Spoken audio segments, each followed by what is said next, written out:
Bismillahirrahmanirrahim. Assalamualaikum warahmatullahi wabarakatuh.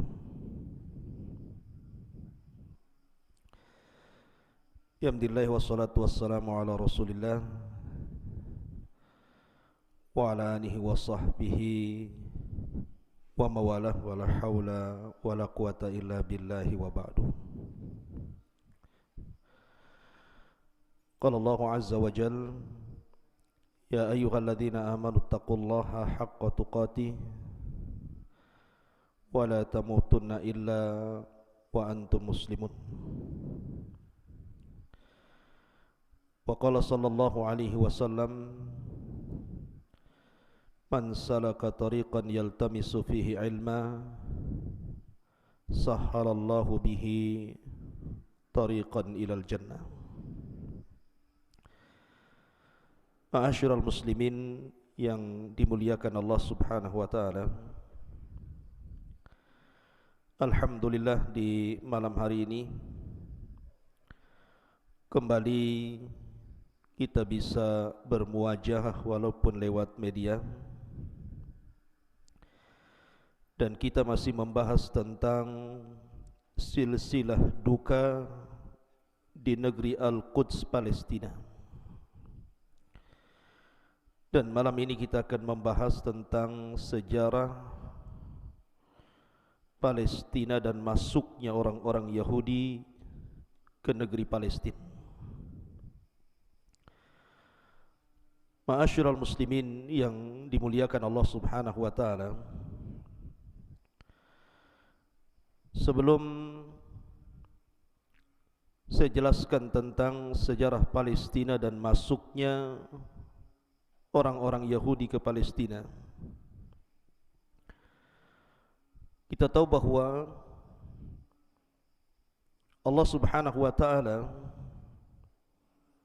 menggambarkan bahwa orang-orang Yahudi akan senantiasa berperang melawan kaum muslimin,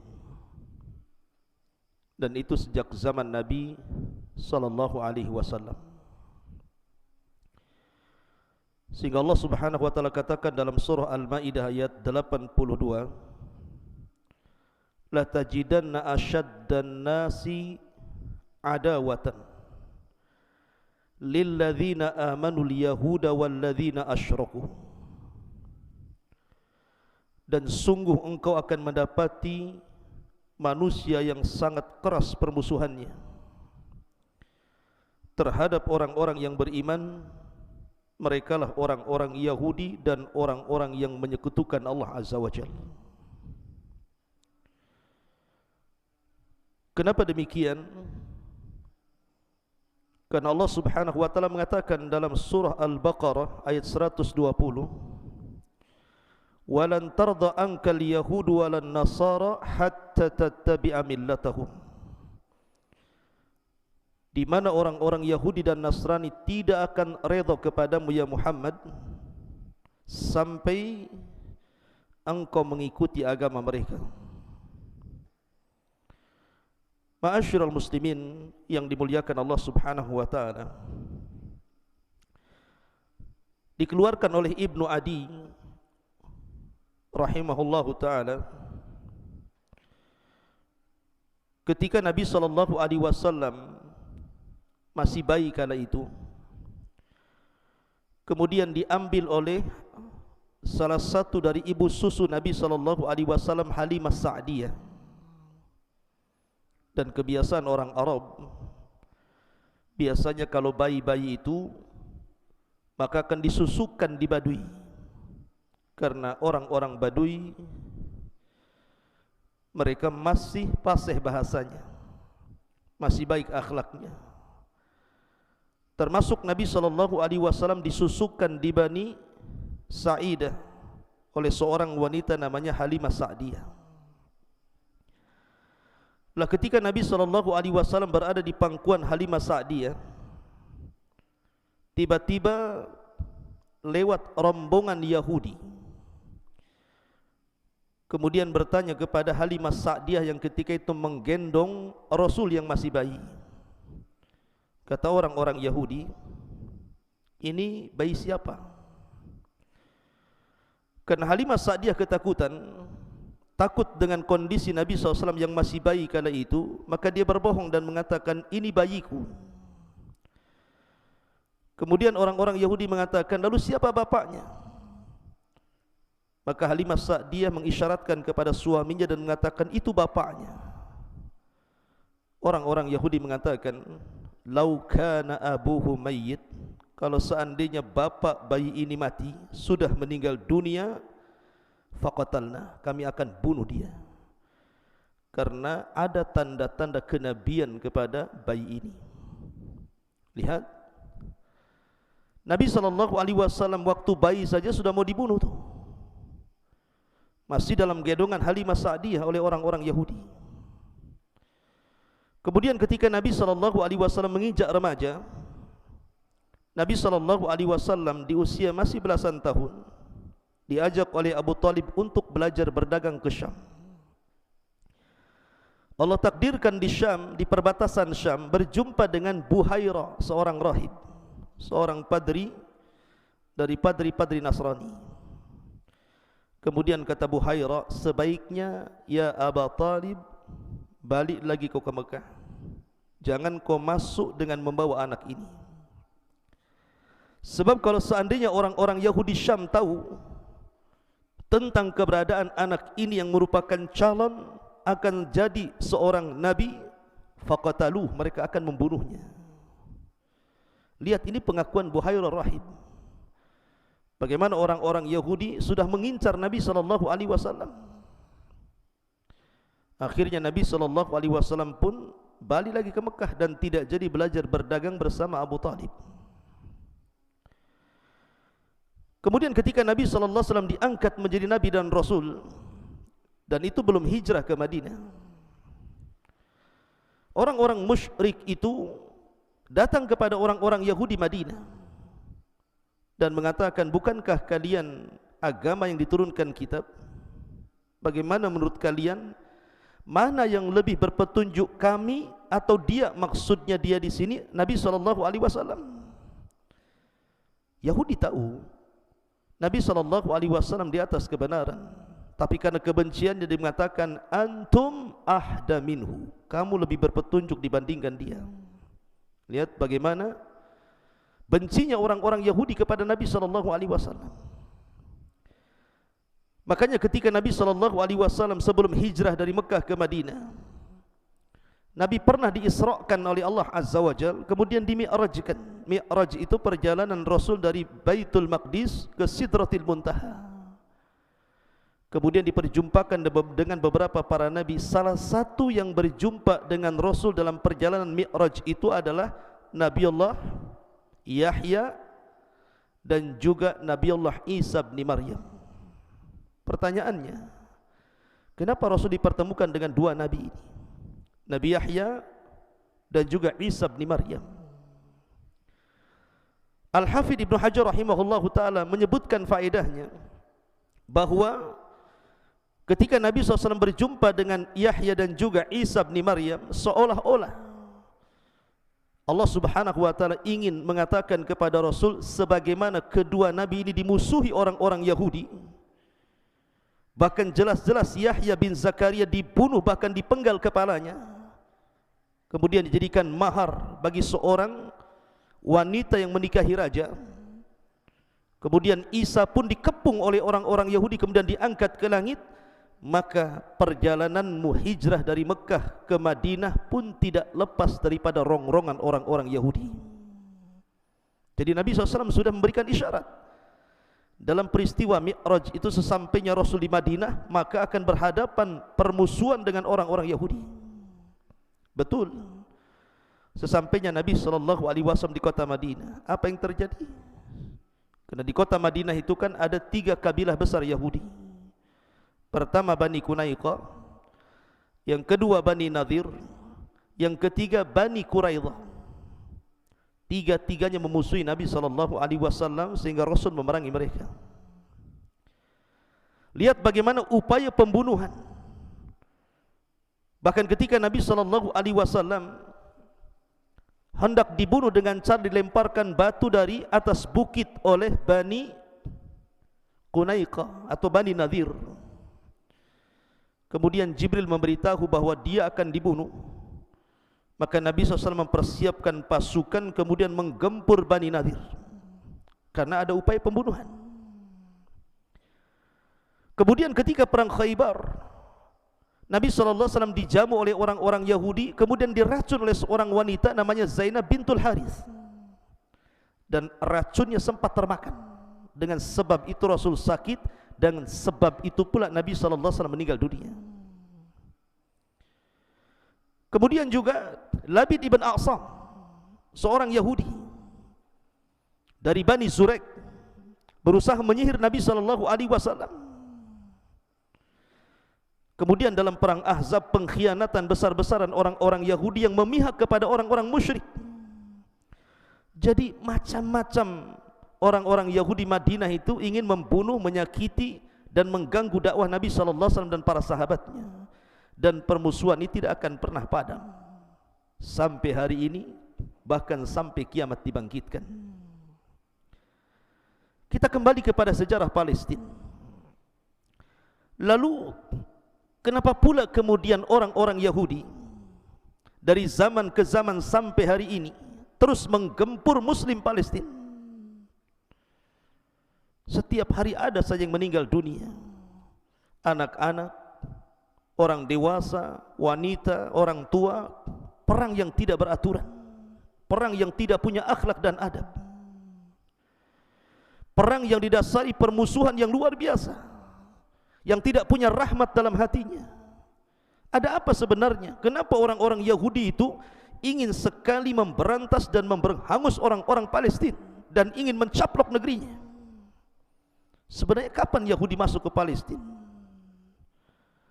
Ma'asyiral muslimin yang dimuliakan Allah Subhanahu wa taala, apakah betul pengklaiman orang-orang Yahudi bahwa negeri Palestina itu adalah negeri kakek buyut mereka? Karena kakek buyut mereka adalah raja-raja, kemudian mereka ingin mengambil alih kembali. Apakah betul sejarah bahwa negeri Palestina itu milik orang-orang Yahudi? Ma'asyiral muslimin, ini yang kita akan kupas di malam hari ini, sejarah Palestina dan masuknya orang-orang Yahudi ke Palestina. Ma'asyiral muslimin yang dimuliakan Allah Subhanahu wa taala, kalau kita mengacu kepada sejarah lama, 2000 atau mungkin 3000 tahun sebelum Masehi, belum lagi Nabiullah Ibrahim hijrah dari negeri Kaldaniun Irak ke Palestina, maka sejarah ini dicatat. Anda bisa baca referensi sejarah Palestina, apakah dari Barat ataukah dari Islam, ataukah yang dicatat dalam Taurat dan kitab-kitab lama mereka. Semua mengakui bahwa yang pertama kali menempati negeri Palestina ini sebuah kabilah dari Arab, namanya Kan'aniyun. Inilah kabilah yang pertama yang menetap di Palestina. Belum lagi Ibrahim sampai di sini. Orang-orang Kan'aniyun itu sudah sampai di Palestina. Lah orang-orang Kan'aniyun ini terbagi menjadi beberapa kabilah. Ada kabilah namanya Amuriyun. Amuriyun ini mereka tinggal di lembah-lembah di Palestina. Kemudian ada namanya Yabusiyun. Yabusiyun ini tinggal di sekitar Al-Quds. Jadi Al-Quds itu nama lain daripada Yabus. Orang-orangnya disebut Yabusiyun. Baru setelah Islam berhasil membebaskan negeri Palestina dan berhasil menguasai Baitul Maqdis di zaman Al-Faruq Umar ibn Khattab radhiyallahu an, maka nama Yabus atau Al-Quds itu diganti dengan Baitul Maqdis. Diganti dengan Baitul Maqdis, diganti dengan Al-Ardul Mutahharah, Al-Ardul Mubarakah. Asalnya Yabus namanya, sebuah kabilah yang tinggal di sekitar Al-Quds. Adapun Kan'aniyun tinggal di kota pertama di dunia namanya Ariha. Jadi kota tertua di dunia itu namanya Ariha di Palestina. Belum ada kota di dunia kecuali satu, namanya Ariha. Ariha inilah yang diperangi oleh Yusha ibn Nun. Ketika Nabi Musa alaihi salatu wassalam membawa Bani Israel untuk mengambil alih Palestina lewat jalur Ariha, Bani Israel tidak mau. Takut melawan orang-orang Kan'aniyun yang ada di Ariha itu. Sampai akhirnya kemudian Allah Subhanahu wa taala azab mereka. Akhirnya mereka tidak bisa keluar dari padang pasir itu yang disebut dengan negeri linglung atau disebut dengan Ardutih selama 40 tahun sampai Musa dan Harun meninggal dunia. Baru 40 tahun berikutnya kemudian pasukan dipimpin Yusha ibn Nun. Yusha ibn Nun inilah yang membawa orang-orang Bani Israel kemudian membebaskan Ariha, berhasil menaklukkan Kan'aniyun, kemudian merebut Baitul Maqdis. Ini kisahnya. Jadi kalau kita ditanya siapa yang pertama kali menduduki Palestina, maka kita katakan orang Arab. Orang Arab lah yang berhak dengan tanah Palestina, bukan orang-orang Yahudi. Di mana Yahudi? Yahudi datang jauh belakangan setelah berabad-abad. Kenapa kemudian mengklaim bahwa itu tanah Yahudi? Dari mana Anda dapat sejarah? Yahudi itu datang belakangan. Itu pun setelah Musa berlalu. Sementara orang-orang Kan'aniyun ini kabilah Arab, ketika terjadi paceklik hebat, akhirnya mereka pun mencari suaka ke beberapa daerah sampai akhirnya mereka menetap di Palestina. Ketika itu bukan namanya Palestina. Nanti akan saya sebutkan kenapa, dari mana asal Palestina muncul itu. Dulu disebut Ardul Kan'an namanya, bumi Kan'an. Lah bumi Kan'an, kenapa disebut bumi Kan'an? Karena memang penduduk aslinya orang-orang Kan'an. Baru setelah itu, setelah lewat beberapa kurun, barulah kemudian sejarah dimulai ketika Nabiullah Ibrahim alaihi salatu wassalam muncul, kemudian hijrah dari negeri Kaldaniun menuju Palestina. Jadi Nabiullah Ibrahim alaihi salatu wassalam itu datang belakangan. Jadi dia dilahirkan di Irak di masa kerajaan Namrud, dan kabilah Namrud itu disebut Kaldaniun. Banyak ujian dan cobaan Nabiullah Ibrahim dalam berdakwah di negeri Kaldaniun itu, tapi Allah takdirkan tidak terbuka hidayah kepada Kaldaniun itu. Makanya Ibrahim kemudian hijrah bersama Lut alaihi salatu wassalam dari negeri Kaldaniun Irak menuju negeri Kanaan yang belakangan disebut Palestina. Lah orang-orang Kan'aniyun itu tidak punya agama. Mereka para penyembah berhala. Maka kemudian Nabi Ibrahim alaihi salatu wassalam menetap di negeri Kaldaniun ini, di negeri Kanaan. Dari sinilah kemudian dia menikah, kemudian punya anak namanya Ismail, kemudian setelah itu disusul dengan Ishak, dan punya cucu namanya Yakub yang disebut dengan Israel. Dari sini muncul nama Israel, karena Israel itu nisbat kepada Yakub ibn Ishak ibn Ibrahim. Ma'asyiral muslimin yang dimuliakan Allah Azza wa Jalla. Jadi sebelum Ibrahim hijrah, sudah ada manusia di Palestina itu, namanya orang-orang Kan'aniyun. Makanya negeri ini disebut Ardu Kan'an. Ma'asyiral muslimin yang dimuliakan Allah Azza wa Jalla. Baru setelah kemudian Ibrahim meninggal dunia, masuklah era Nabi Allah Yakub. Nabi Yakub alaihi salatu wassalam tinggal di negeri Kan'an ini asalnya.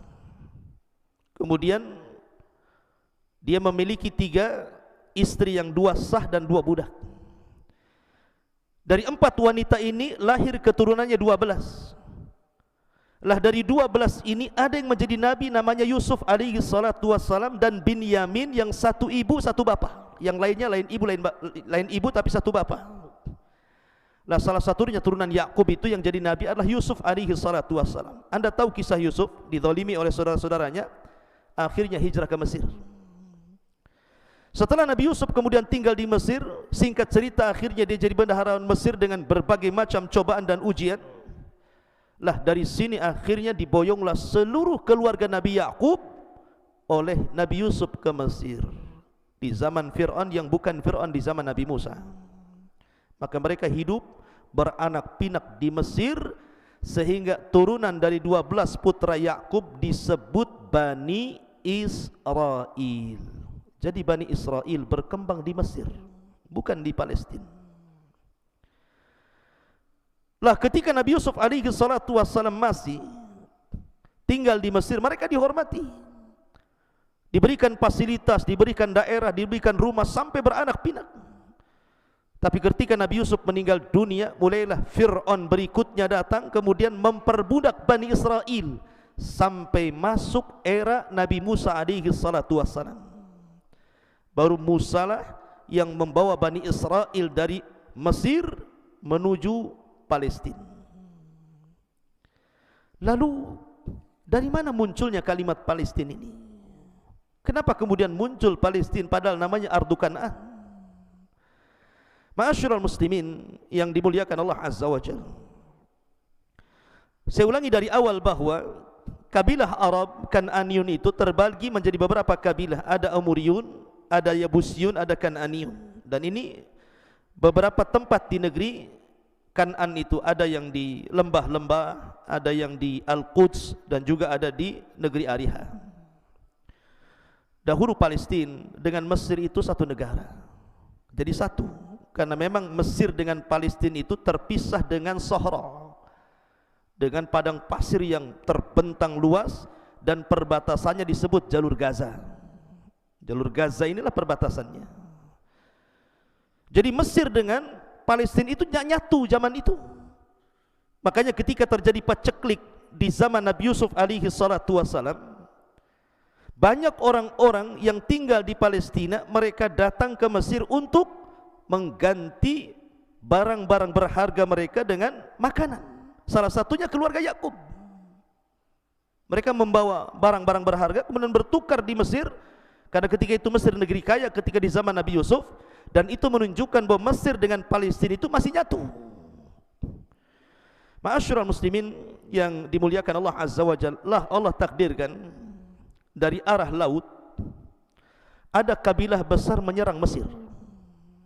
Diseranglah Mesir zaman itu, dan Mesir kalah. Karena kekalahan itu akhirnya terjadi gencatan senjata, kemudian terjadi perdamaian. Akhirnya kemudian musuh yang yang datang dari laut itu meminta daerah di negeri Kanaan untuk mereka tempati. Akhirnya kemudian diberilah satu daerah namanya Falas, Fa Lam Sinta, Falas, yang belakangan kemudian disebut Palestina.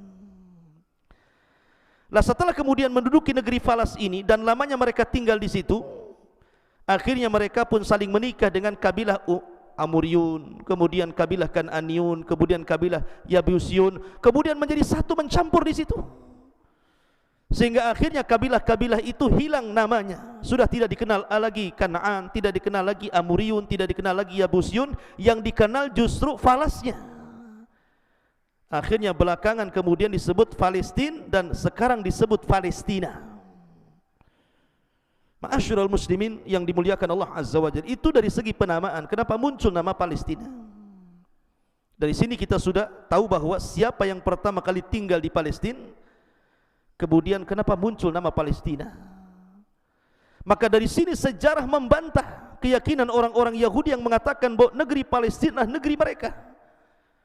Mereka tidak mengatakan bahwa kami tidak mencamplok negeri Palestina, karena itu negeri bapak kami, negeri nabi-nabi kami, negeri raja-raja kami.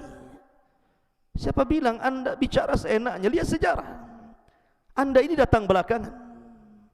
Ma'asyiral muslimin yang dimuliakan Allah Azza wa Jalla, lalu kapan masuknya orang-orang Yahudi ke Palestina ini, sehingga kemudian merajai negeri Palestina dan kemudian membunuh setiap hari warga muslim di Palestina? Ma'asyiral muslimin yang dimuliakan Allah Azza wa Jalla, munculnya orang-orang Yahudi ketika di zaman era Nabi Musa alaihi salatu wassalam. Maka Musa membawa Bani Israel menuju Palestina, tetapi tidak bisa masuk Ariha. Ariha saja tidak masuk, bagaimana akan menguasai Al-Quds? Yabus. Akhirnya kemudian Bani Israel tidak mau masuk. Lihat, Bani Israel saja tidak mau tinggal di Palestina. Ketika Nabi Musa meminta mereka untuk membebaskan Palestina, mereka tidak mau. Bahkan mereka su'ul adab, buruk akhlaknya kepada Nabi Musa alaihi salatu wasalam, dan mengatakan, idhab anta wa rabbuka faqatila inna hahuna qaidin.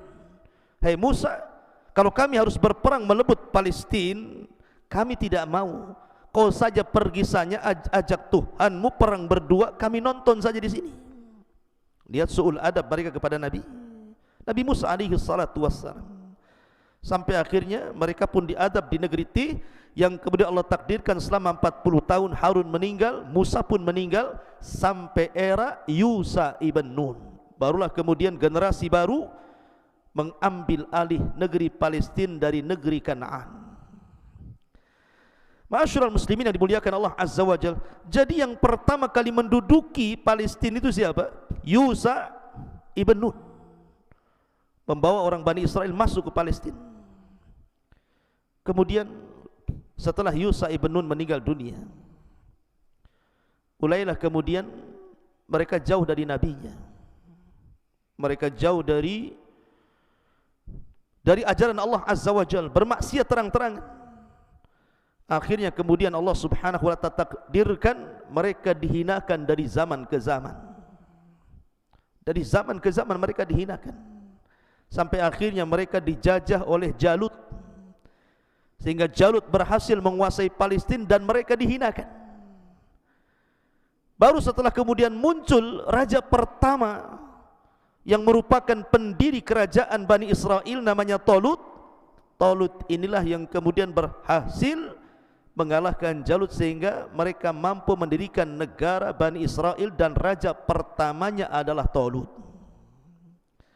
Setelah Talut meninggal dunia, kemudian tampuk kepemimpinan rajanya diganti nabi namanya Daud, atau istilah orang-orang Yahudi David, menjadi raja.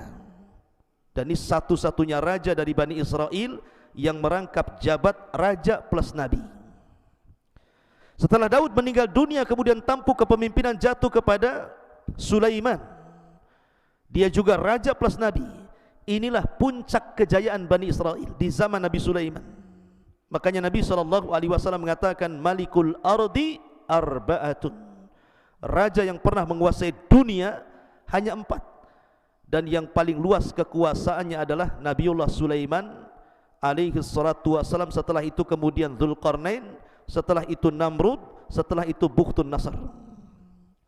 Ma'asyiral muslimin yang dimuliakan Allah Azza wa Jalla. Akan tetapi setelah Nabi Sulaiman meninggal dunia, maka Bani Israel mulai melemah. Disinilah terpecah menjadi 2 negara. Dua negara, satu disebut Israel dan satu disebut Yahuda. Di sini muncul Yahudi. Jadi 2 negara ini terpecah karena putra Sulaiman tidak sekuat Sulaiman, tidak sekuat Daud, tidak sekuat Talut, sehingga terpecah menjadi 2, Yahuda dan Israel. Ada yang mengatakan Yahuda itu ibu kotanya Samara, ada yang mengatakan Israel ibu kotanya Jerusalem. Lah Allah takdirkan kemudian datang pasukan dari luar menggempur 2 negara ini. Pertama, datang Bukhtun Nasr, menghancurkan orang-orang Yahudi dan menghancurkan ma'badnya Nabi Sulaiman, atau disebut dengan Haikal Sulaiman, diratakan dengan tanah, kotanya dihancur-hancurkan, orangnya ditawan, laki-lakinya dibunuh, anak perempuannya dibawa ke Irak. Kemudian mereka menjadi budak di Babil. Kemudian datang lagi selain Bukhtun Nasr, menyerang Israel, hancur juga. Mulailah kemudian terjadi kehinaan terus, dan inilah kehinaan pertama, penghancuran pertama yang terjadi pada Bukhtun Nasr. Karena nanti ada penghancuran kedua. Ketika 400 tahun setelahnya, kemudian mereka sudah kembali ke Palestina gitu ya. Kemudian mereka bermaksiat kembali. Kemudian sebagian mereka membunuh para nabi, diutus kepada mereka Isa bin Maryam. Tapi apa yang terjadi? Isa pun kemudian berusaha untuk dibunuh. Setelah mereka membunuh Nabi Yahya, Nabi Zakaria, targetnya Nabi Isa. Setelah Isa diangkat ke langit, terjadi kehancuran kedua kalinya Bani Israel dengan dikirim orang-orang Romawi, orang-orang Nasrani, akhirnya diserang habis-habisan. Maka ini kehinaan kedua yang disebutkan dalam Al-Quran, la tufsidunna marrataini. Kalian merusak dua kali sehingga Allah hinakan kembali kalian. Ma'asyiral muslimin yang dimuliakan Allah Subhanahu wa taala. Maka dari sini kita tahu bahwa Yahudi itu masuk belakangan. Di mana Anda dengan sejarah? Jadi tanah Palestina itu milik orang Arab, bukan milik Anda orang-orang Yahudi. Enggak ada kaitan sejarah. Tetapi sekali lagi pertanyaannya, kenapa Yahudi maksa banget gitu ya ingin menguasai Palestina? Bukankah orang-orang Yahudi pernah ditawari tinggal di Afrika, tinggal di beberapa kota, tetapi mereka menolak dan menginginkan tetap negeri Palestina sampai hari ini? Ada apa sebenarnya? Kenapa orang-orang Yahudi itu ingin sekali menguasai Palestina? Tentu orang Yahudi bukan melihat Palestina itu karena pertaniannya, karena sungai-sungainya, karena tempat-tempatnya yang indah, karena buminya. Bukan itu yang dikehendaki orang-orang Yahudi di Palestina. Tapi ini sebuah akidah, sebuah keyakinan yang menghujam kepada orang-orang Yahudi. Kenapa Yahudi ingin mencaplok Palestina itu? Apa keyakinannya? Sebagian ulama menyebutkan bahwa orang-orang Yahudi itu berkeyakinan kalau mereka bisa mengembalikan Haikal Sulaiman. Haikal Sulaiman, apa sih Haikal itu? Haikal itu pondasi pertama Masjidil Aqsa. Kalau kita menyebutnya Masjidil Aqsa, kalau orang Yahudi menyebutnya Haikal Sulaiman. Itulah bedanya. Kalau kita menyebutnya Masjidil Aqsa, tapi orang Yahudi menyebutnya Haikal Sulaiman. Lah di samping Masjidil Aqsa itu ada masjid lagi yang kubahnya warna kuning itu. Itu bukan Masjidil Aqsa, itu namanya Masjid Sakhral Musyarrafah namanya. Itu ada sejarah sendiri. Dan yang membangun itu, yang meluaskannya adalah Abdul Malik ibn Marwan. Di masa Abdul Malik ibn Marwan, dulu Nabi Ibrahim kalau dia hendak menyembelih kurban, maka dia akan menyembelih di sini, dan ini kiblat pertama para nabi. Lah Masjidil Aqsa itu sampingnya. Mereka menyebutnya Haikal Sulaiman. Lah Haikal Sulaiman inilah mereka yakini kalau mereka mampu menggali situs itu, kemudian berhasil menemukan pondasi asal Masjidil Aqsa yang dibangun pertama oleh Sulaiman, sebagaimana Ibrahim pertama membangun Masjidil Haram. Kemudian mereka berhasil merobohkan Masjidil Aqsa yang sekarang. Kemudian Haikal Sulaiman berhasil didirikan. Maka mereka berkeyakinan akan datang Meteus, akan datang pelindung dan penolong mereka. Itu keyakinannya. Makanya sampai hari ini kita lihat orang-orang Israel berusaha melubangi dasarnya Masjidil Aqsa itu. Masjidil Aqsa itu sudah lubang, banyak terowongan ke arah barat, timur dan selatan. Mereka masih mencari-cari tentang pondasi Haikal Sulaiman, tapi belum ketemu. Makanya kenapa kemudian orang-orang yang salat di Masjidil Aqsa itu dibatasi, tidak boleh banyak-banyak, kalau tidak bisa roboh tuh, karena bawahnya sudah bolong masalahnya. Apa tujuannya mereka membolongi dasar Masjidil Aqsa itu? Sekali lagi karena mereka mencari situs Nabi Sulaiman. Haikalnya itu lagi dicari itu. Kalau mereka sudah mendapatkan pondasi Haikal Sulaiman, kemudian mereka akan membangunnya dan akan merobohkan Masjidil Aqsa. Mereka punya keyakinan bahwa akan muncul kepada mereka Meteus, orang yang akan menguasai dunia. Pemimpin mereka akan muncul. Mungkin kalau dalam Islam itu akan muncul Imam Mahdi. Imam Mahdinya orang-orang Yahudi. Kalau Haikal itu berhasil didirikan. Lah ini pula yang kemudian menjadikan orang-orang Nasrani hari ini menolong orang-orang Yahudi untuk memerangi orang Islam. Lalu apa kaitannya? Kenapa orang-orang Nasrani menolong orang-orang Yahudi dengan menyaplai senjata, menyaplai macam-macam, yang penting memerangi orang Palestina? Bukankah yang punya kepentingan orang-orang Yahudi mencari Haikal Sulaiman? Kenapa pula orang-orang Nasrani kemudian sibuk-sibuk membantu orang Yahudi? Contohnya Amerika umpamanya. Lihat hari ini Saya dengar di berita, wallahu alam, katanya Amerika menyuplai senjata ke Israel untuk membombardir Palestina, sampai Presiden Turki kemudian ikut komentar mengecam Presiden Amerika hari ini.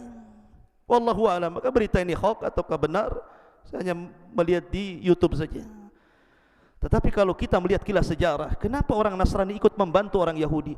Karena orang Nasrani pun punya keyakinan masalahnya. Kalau seandainya Haikal Sulaiman itu didirikan orang Yahudi, kemudian Mahdinya Yahudi muncul, Metiusnya Yahudi muncul, di situ Isa bin Maryam akan turun. Dan orang Nasrani meyakini ketika Isa turun, maka Isa akan memimpin orang Nasrani untuk menggempur Muslim dan Yahudi dan akan menguasai dunia. Tapi orang Yahudi tidak. Akan muncul penolong bagi mereka setelah terbangunnya Haikal, kemudian akan menguasai dunia dengan munculnya Al-Mahdi yang mereka tunggu-tunggu. Maka Islam pun sama. Islam punya keyakinan yang sama, bahwa akan muncul Imam Mahdi, dan kelak negeri Palestina yang merupakan jantung kota Syam akan menjadi pusat kekuatan kaum muslimin di akhir zaman, dan yang memimpinnya adalah Muhammad ibn Abdullah. Dialah Al-Mahdil Muntadhar, keturunan Hasan ibnu Ali radhiyallahu an. Ma'asyiral muslimin yang dimuliakan Allah Azza wa Jalla, ini sejarah yang terkubur, yang terkadang kemudian dibolak-balikan orang-orang Yahudi. Maka penting kita melihat sejarah, bahwa sekali lagi bahwa tanah Palestina bukan milik orang Yahudi. Orang Yahudi itu menjajah negeri Palestina. Maka ketika kita mendengar saudara kita diserang, dibom, bukankah kita kal jasadil wahid, seperti jasad yang satu? Idza ishtaka minhu udwun tada'a lahu sairul jasadi bis sahri wal humma. Apabila badan kita sakit, salah satu anggota badan kita sakit, maka kita akan merasakan sakit semua satu badan. Ketika saudara kita kaum muslimin disakiti, harusnya kita ikut sakit. Kita wajib marah. Kita doakan saudara-saudara di Palestina supaya Allah Subhanahu wa taala berikan perlindungan kepada mereka. Insyaallah kita akan lanjut pada kesempatan tentang bagaimana bengisnya orang Yahudi dari zaman ke zaman, dan akhlak buruk mereka dan penindasan mereka kepada kaum muslimin. Mudah-mudahan kita bisa menyampaikan di kesempatan. Subhanakallahumma bihamdika asyhadu an la ilaha illa anta astaghfiruka wa atubu ilaik. Allahu ta'ala alam. Assalamualaikum warahmatullahi wabarakatuh.